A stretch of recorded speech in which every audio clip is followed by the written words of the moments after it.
Hello everyone, welcome to NEET made easy. आज हम discuss करने वाले हैं how to score full marks in NEET organic chemistry. Last video में हम ये तो डिस्कस कर चुके थे कि हमें कौन सा सब्जेक्ट पहले पढ़ना चाहिए, फिजिकल केमिस्ट्री, ऑर्गेनिक केमिस्ट्री या इनऑर्गेनिक केमिस्ट्री। अब मैं पर्टिकुलर स्ट्रेटेजी वीडियो बना रही हूँ। आज हम डिस्कस करेंगे ऑर्गेनिक केमिस्ट्री के बारे में पूरा। क्या हमें एनसीईआरटीज़ की पढ़नी चाहिए, नहीं पढ़नी चाहिए, हमें कितने साल के पीवाईक्यूज़ करने चाहिए, क्वेश्चंस कहाँ से प्रैक्टिस करनी चाहिए, सारी चीज़ें हम डिस्कस करेंगे। इसे याद कैसे रखना है, शॉर्ट नोट्स किन चैप्टर के बनाने हैं, कौन सा पहले करना है कौन सा बाद में, तो हम ये सब डिस्कस करते हैं। ऑर्गेनिक केमिस्ट्री एक ऐसा सब्जेक्ट है जिसमें आपको मतलब लेक्चर्स भी अटेंड करने पड़ेंगे और एनसीईआरटी भी पढ़नी पड़ेगी, और इसमें आपको न्यूमेरिकल्स भी करने पड़ेंगे और थ्योरी पोर्शन भी उतना ही इम्पोर्टेंट है। मतलब इसमें तो एक तरीके से सब कुछ ही करना पड़ेगा आपको, लेक्चर्स भी, एनसीईआरटी भी, न्यूमेरिकल्स भी, थ्योरी भी।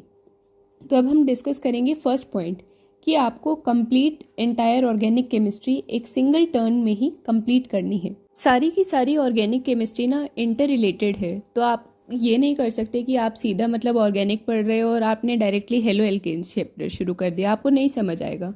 उससे पहले आपको जीओसी अच्छे से आनी चाहिए, तभी जब भी 12th क्लास में ऑर्गेनिक केमिस्ट्री पढ़ाई जाती है तो टीचर्स हमेशा जीओसी पहले कराते हैं, क्योंकि उसके कॉन्सेप्ट्स काफ़ी ज़्यादा यूज़ होते हैं यहाँ पर। तो सबसे पहले आपको आईयूपीएसी करना है, next isomerism, then GOC, then hydrocarbons chapter, फिर उसके बाद एनवायरमेंटल केमिस्ट्री भी आता है, लेकिन वो मैंने अभी इंक्लूड नहीं किया, उसके बारे में हम बाद में डिस्कस करेंगे।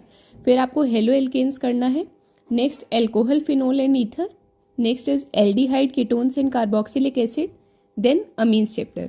और उसके बाद 7th पॉइंट में आएंगे रट्टा मार नंबर पार चैप्टर्स, जो भी एनवायरमेंटल केमिस्ट्री के थे और जो भी 12th के एंड में आते हैं, like chemistry in everyday life, biomolecules, polymers. इनके बारे में हम बाद में डिस्कस करेंगे। ये तो मैंने आपको पूरी सीक्वेंस बता दिया, आपको किस सीक्वेंस में पूरी ऑर्गेनिक केमिस्ट्री कवर करनी है। अगर पॉसिबल हो पाए तो आप प्लीज़ ऐसे ही कोशिश करना कि एक बार आपने मान लो ऑर्गेनिक शुरू कर दी है, आईयूपीएसी, आइसोमेरिज्म, जीओसी ये सब शुरू कर दिए है, तो उसके बाद आप बीच में मतलब फिजिकल केमिस्ट्री और इनऑर्गेनिक को थोड़े टाइम छोड़ देना, मतलब ऑर्गेनिक को एक ही बारी में पूरी ख़त्म करने की कोशिश करना। तो सबसे इम्पॉर्टेंट पॉइंट अब जो आता है, अब हमने सीक्वेंस देख ली है तो हमें उसके बाद क्या करना है।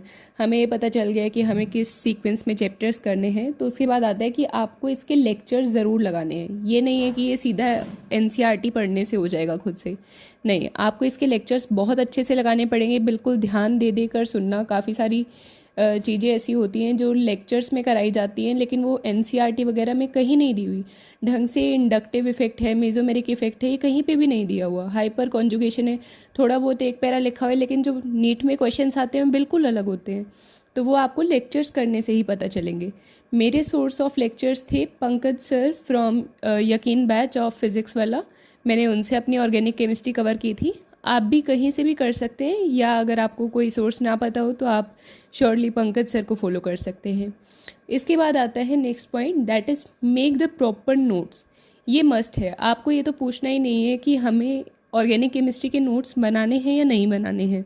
नोट्स बहुत ज़रूरी है इस सब्जेक्ट में। ये नहीं कि आप सीधा शॉर्ट नोट्स बना रहे हो, सीधा शॉर्ट नोट्स भी नहीं बनाने, आपको इसके प्रॉपर नोट्स बनाने हैं, क्योंकि जैसे मैंने आपको बताया कि इंडक्टिव इफेक्ट और इन सब के बारे में ज़्यादा नहीं दिया होता, आइसोमेरिज्म के बारे में ज़्यादा नहीं दिया हुआ है, हेलो एल्केन्स के भी सीधा आप क्वेश्चंस नहीं कर पाएंगे, तो आपको प्रॉपर नोट्स बनाने ही पड़ेंगे जो आपके टीचर बनवा रहे हैं। तो first thing is that simplified notes. आपके नोट्स ऐसे होने चाहिए कि जो आपको अच्छे से समझ आ जाए, मतलब खुद के हिसाब से लिखना। ज़रूरी नहीं है टीचर ने एक पॉइंट लिखवा दिया आपको, आप सिर्फ वही लिख रहे हैं। कई बार ना टीचर मतलब बोलते समय काफ़ी सारी इंपॉर्टेंट चीज़ें बता देते हैं, आपको वो भी नोट करनी है। अब जैसे आप मेरी वीडियोज़ देखते हैं, मैं सिर्फ जो लिखा होता है सिर्फ वो तो नहीं बता रही होती ना, बोलते वक्त भी काफ़ी सारी इंपॉर्टेंट चीज़ें बताती हूँ, तो वो भी आपको लिख लेनी है। This will make your last time revision very easy. और आपको क्या क्या चीज़ें इंक्लूड करनी है अपने नोट्स में, अगर आप जैसे सेल्फ स्टडी कर रहे हैं, खुद से कर रहे हैं, आपको गाइडेंस नहीं है, तो आपको सारे इंपॉर्टेंट थ्योरी पॉइंट्स इंक्लूड करने हैं, क्वेश्चंस इंक्लूड करने हैं। नोट्स के क्वेश्चन सबसे ज़्यादा इंपॉर्टेंट होंगे ऑर्गेनिक केमिस्ट्री के अंदर। और आपको शॉर्ट ट्रिक्स भी नोट करनी है जो टीचर्स बताते हैं, लाइक जैसे इंडक्टिव इफेक्ट का ऑर्डर है वो कैसे याद करना है, तो उसकी शॉर्ट ट्रिक्स भी नोट कर लेना। ये नहीं कि हम तो कर लेंगे, ऐसे याद कर लेंगे, नहीं हो पाता, बाद में बहुत सारे ऑर्डर्स आ जाएंगे आप जब करेंगे। तो आपको पूरे proper theory points, questions, short trick सब कुछ करना है। अभी आप स्क्रीन पर देख सकते हैं, मैं अपने नोट्स आपको शेयर कर रही हूँ, तो आप इस तरीके से देख सकते हैं कि ये मैंने अलग से प्रॉपर नोट्स भी बनाए थे। प्रॉपर नोट्स भी बनाने हैं, सीधा आप शॉर्ट नोट्स नहीं बनाएंगे ऑर्गेनिक केमिस्ट्री में। पहले आप प्रॉपर नोट्स बनाएंगे, अच्छे से रिएक्शंस और सबको लिखेंगे, साथ में ही उनके जो भी कंसर्न्ड एग्जाम्पल्स होंगे उन्हें भी लिखेंगे। ये सब आपको उन जो फर्स्ट 6 चैप्टर्स मैंने शो किए थे उनके लिए आपको ऐसे प्रॉपरली फॉलो करना है। उनके लिए तो आपको ऐसे प्रॉपर नोट्स बनाने होंगे, एग्जाम्पल्स करने होंगे, मतलब सेम इसी तरीके से करना है। अब हम आते हैं जो 7th पॉइंट हमने लिखा था, रट्टा मार नंबर पा चैप्टर्स, ये क्या थे और इन्हें कैसे हमें हैंडल करना है। इनके लिए आपको क्या करना है कि ये ऐसे चैप्टर हैं जिनसे क्वेश्चन आता ही आता है, मतलब फिक्स होता है कि एक क्वेश्चन आएगा ही आएगा। और ये कौन कौन से चैप्टर्स हैं? Environmental chemistry, chemistry in everyday life, biomolecules and polymers. तो इनके लिए आपको एनसीईआरटी पढ़नी बहुत इंपॉर्टेंट है। एनसीईआरटी आपको बार बार पढ़नी है, जितनी बार आप पढ़ सकते हो। फिर आप इनकी शॉर्ट नोट्स बना सकते हो, मैं भी आपको दिखाऊंगी अपने शॉर्ट नोट्स भी। तो आपको मतलब इन्हें तो बहुत अच्छे से कवर करना है, क्योंकि इनसे एक तरीके से फ्री के मार्क्स मिलते हैं। इनके लिए मैं डायरेक्टली आपको ये भी नहीं बोलूँगी कि आप लेक्चर्स अटेंड ही ना करें। अब जैसे बायोमोलिक्यूल्स है, उसमें कई चीज़ें आएंगी, डेक्स्ट्रोरोटेटरी, लीवोरोटेटरी, वो डायरेक्टली आपको पढ़ के नहीं समझ आएगा, तो उसके लिए आपको लेक्चर्स लगाने ही पड़ेंगे। लेकिन मैं इनकी मेन इंपॉर्टेंस बता रही हूँ कि इनकी एनसीईआरटी बहुत बहुत ज़्यादा इंपॉर्टेंट है, और मेनली मतलब जो क्वेश्चन आते हैं वो एग्जैक्ट उन लाइन से ही उठ कर आता है। एनवायरमेंटल केमिस्ट्री में एसिड रेन है, पॉल्यूशन है, तो मतलब बहुत सारे ऐसे क्वेश्चन होते हैं जो कई बार टीचर्स भी नहीं पढ़ाते, तो वो यहाँ से ही आएंगे और वो आपको करने होंगे। तो अब आप मेरे नोट्स देख सकते हैं, आपको स्क्रीन पर मेरे नोट्स शो हो रहे होंगे। अब आप बोलेंगे कि हमें ये अच्छे से समझ आ गया है कि हमें लेक्चर्स अटेंड करने हैं, कौन सा पर्टिकुलर सीक्वेंस फॉलो करना है, किस चैप्टर से कैसे डील करना है, तो अब हम क्वेश्चन प्रैक्टिस कहाँ से करें, क्योंकि नीट में तो एमसीक्यू ही आएंगे। तो इसका मैंने जिस सीरियल ऑर्डर में अब जैसे 1 2 3 4 5 6 लिखा है, आपको उसी सीक्वेंस में क्वेश्चंस की प्रैक्टिस करनी है।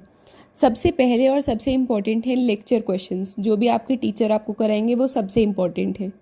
फिर उसके बाद आप करेंगे पास्ट 36 ईयर नीट के प्रीवियस ईयर क्वेश्चंस, ये भी बहुत इंपॉर्टेंट है। फिर थर्ड पॉइंट है डीपीपी या आपके मॉड्यूल के क्वेश्चन। ये ऑप्शनल रहेंगे, अगर मान लीजिए आप ड्रॉपर हैं, आपने पहले भी मतलब काफ़ी अच्छे से कवर कर रखा है और आपकी अच्छे से प्रैक्टिस है, तो आप इसे छोड़कर ज़्यादा से ज़्यादा मॉक टेस्ट भी दे सकते हैं, वरना अगर कोई फ्रेशर है तो उसे ज़रूर ये कर लेने चाहिए। फिर फोर्थ पॉइंट आएगा मॉक टेस्ट, ये तो सबसे इम्पॉर्टेंट ही है। मैं आपको मॉक टेस्ट पहले बोल रही हूँ और एनसीईआरटी बाद में।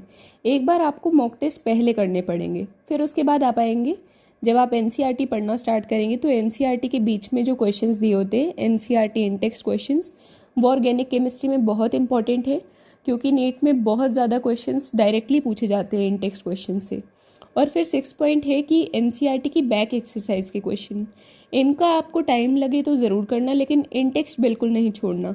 कोशिश तो करना कि ये भी कर ही लो, एंड टाइम के लिए मत छोड़ना प्लीज़। अब मान लीजिए आपने क्वेश्चंस भी प्रैक्टिस कर लिए हैं, आपने लेक्चर्स भी अटेंड कर लिए, सब कुछ हो गया है, तो अब हम क्या करें?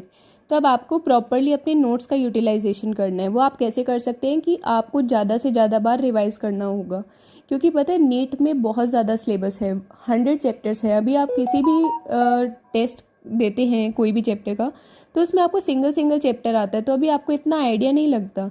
लेकिन जब फाइनल नीट आएगा ना, तो बहुत सारे मतलब चैप्टर्स, सारा ही सिलेबस आएगा 2 सालों का, अराउंड 100 चैप्टर्स होंगे।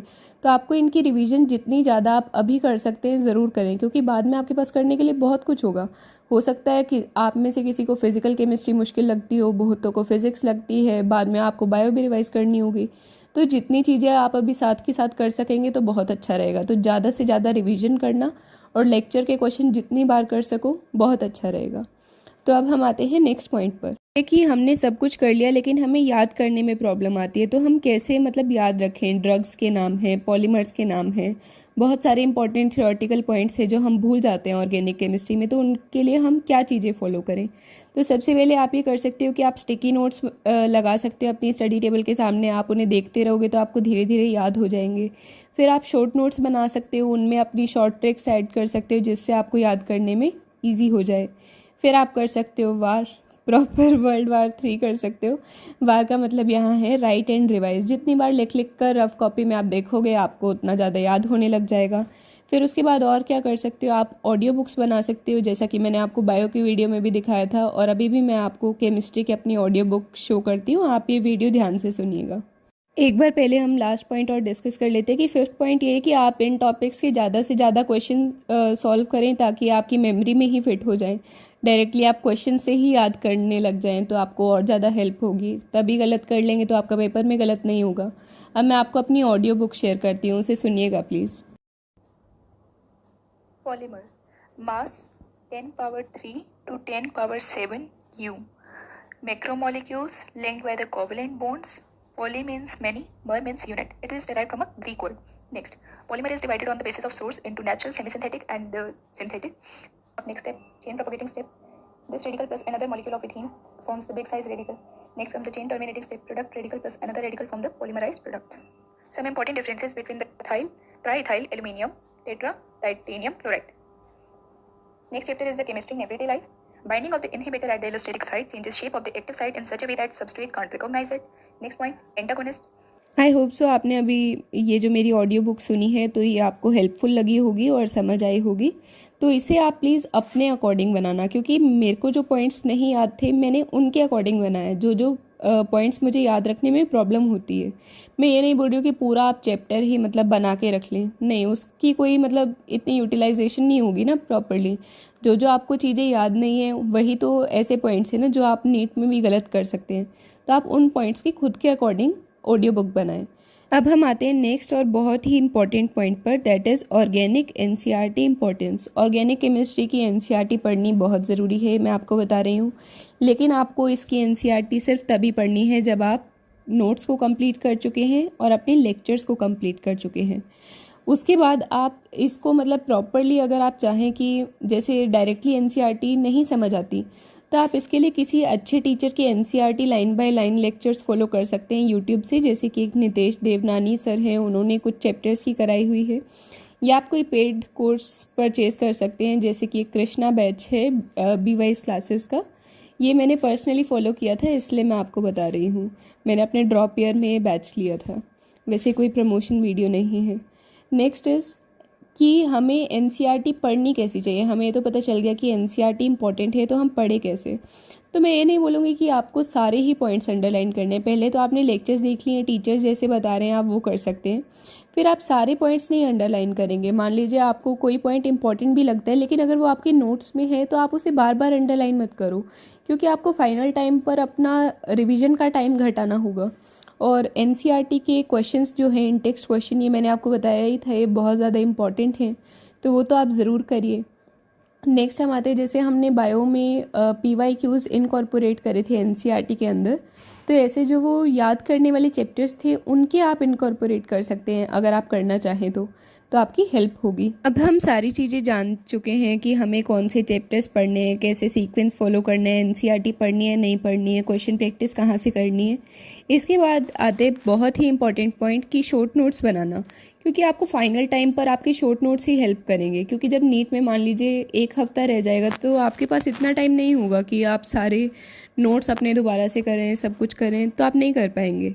स्पेशली जो लर्निंग वाले चैप्टर्स थे उनके मैंने पहले भी शो किए हैं अभी वीडियो में ही, तो उनके तो आपको शॉर्ट नोट्स बनाने ही बनाने, जैसे polymers, chemistry in everyday life, ऐसे चैप्टर्स थे। बाकी भी जो चैप्टर्स हैं like haloalkanes, haloarenes, जैसे आपको शो भी हो रहे होंगे, और जैसे GOC के भी हैं, हाइड्रोकार्बन्स भी हैं, इन सब के भी आपको शॉर्ट नोट्स बनाने हैं। सारे रिएक्शन चार्ट्स बनाने हैं। रिएक्शंस जो नेम्ड रिएक्शंस हैं पर्टिकुलरली, वो बहुत ज़्यादा इंपॉर्टेंट है ऑर्गेनिक केमिस्ट्री में। आई होप सो ये जो सारे पॉइंट्स मैंने आपको बताए हैं ये आपको अच्छे से समझ आ गए होंगे। ये एक परफेक्ट स्ट्रेटेजी वीडियो है कि ऑर्गेनिक केमिस्ट्री में कैसे फुल मार्क्स एश्योर करें। तो आपको सारा अच्छे से मतलब मैंने सब कुछ पॉइंट क्लियर कर दिए हैं। ऑर्गेनिक केमिस्ट्री की एनसीईआरटी पढ़नी है, नोट्स बनाने हैं, शॉर्ट नोट्स बनाने हैं, कैसे याद करने हैं, सब कुछ बता दिए। फिर भी आपको कुछ डाउट्स रह गए हों तो आप कमेंट्स में पूछ सकते हैं।